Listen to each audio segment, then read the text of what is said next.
Karibu sana popote pale unapotufuatilia kwa uzuri kabisa Kaylin TV, katika sehemu ya mwisho ya simulizi yetu kuhusiana na binti ambaye anafahamika kwa jina la Gracie, ambaye aliachwa siku ya harusi yake na kijana ambaye anafahamika kwa jina la Daniel, na mara baada ya kuachwa baadaye akajitengeneza moyo wake, nafsi yake, akabadilika, akawa binti tofauti, lakini pia akawa tena kwenye mahusiano na kijana mmoja ambaye anafahamika kwa jina la Michael.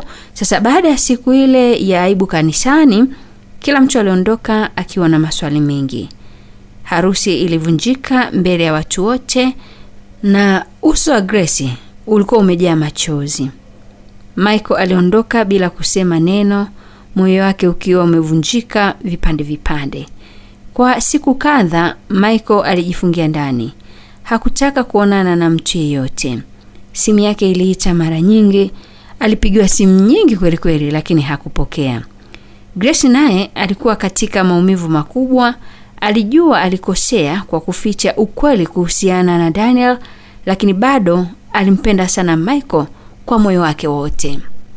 Siku moja mama yake Michael alimfuata na kumwambia, "Mwanangu, maumivu ni sehemu ya maisha, lakini usikubali chuki ikuletee giza moyoni." Maneno yale yalimgusa Michael, akaanza kuchafakari upya kila kitu. Akakumbuka jinsi Gracie alivyokuwa akimjali, akimtia moyo, akimpenda kwa moyo wa dhati, na jinsi walivyojipanga katika maisha. Wakati huo huo Gracie aliamua kuondoka mjini. Aliona hana tena uso wa kubaki pale. Kabla hajaondoka, aliandika barua moja kwa Michael. Barua hiyo ilikuwa inasema hivi: "Michael, najua nimekukosea.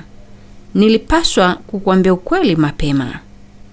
Sikukusaliti wakati tukiwa pamoja, bali nilikuwa naogopa kupoteza kila kitu. Nakupenda kwa dhati, nakupenda kwa moyo wangu wote. Kama utanisamehe siku moja nitashukuru.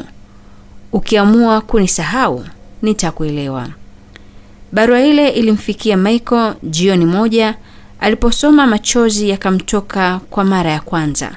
Alitambua kuwa bado moyo wake ulikuwa kwa Gracie. Kesho yake alipata taarifa ya kuwa Gracie alikuwa stendi tayari kuondoka. Michael hakusita. Alikimbia kwa kasi mpaka stendi. Mabasi yalikuwa yakipiga honi, watu wakipanda na kushuka. Alipomwona Gracie akiwa ameshika begi lake, alipaza sauti, "Gracie!" Gracie akageuka kwa mshangao. Macho yao yalikutana tena. Michael alimkaribia huku akihema. "Usiondoke," alisema kwa sauti ya chini. "Nilijeruhiwa sana, lakini nimegundua siwezi kuishi bila wewe." Gracie alianza kulia. "Michael, utanisamehe kweli?" Michael akamshika mkono.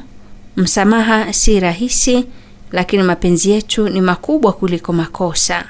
Walikumbatiana mbele ya watu wote. Safari ya Gracie ikasitishwa.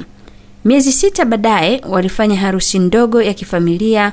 Mbali na kelele za watu, hakukuwa na mbwembwe nyingi, bali upendo wa dhati.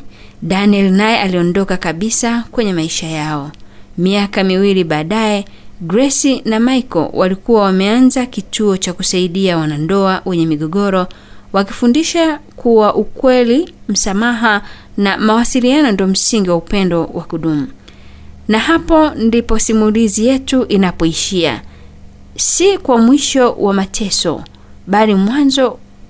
Sasa hii ni tamati ya sehemu ya 5 ya simulizi yetu, lakini jiandae, nitakuletea tena simulizi nyingine nzuri na za kuelimisha na za kufundisha kuhusiana na lile ambalo nitakuwa nimeliandaa. Ila kwa sasa share, comment, lakini pia usisahau kusubscribe channel hii kwa habari nyingi za simulizi pamoja na mambo mengi mazuri. Kaylin TV, tunakupenda sana.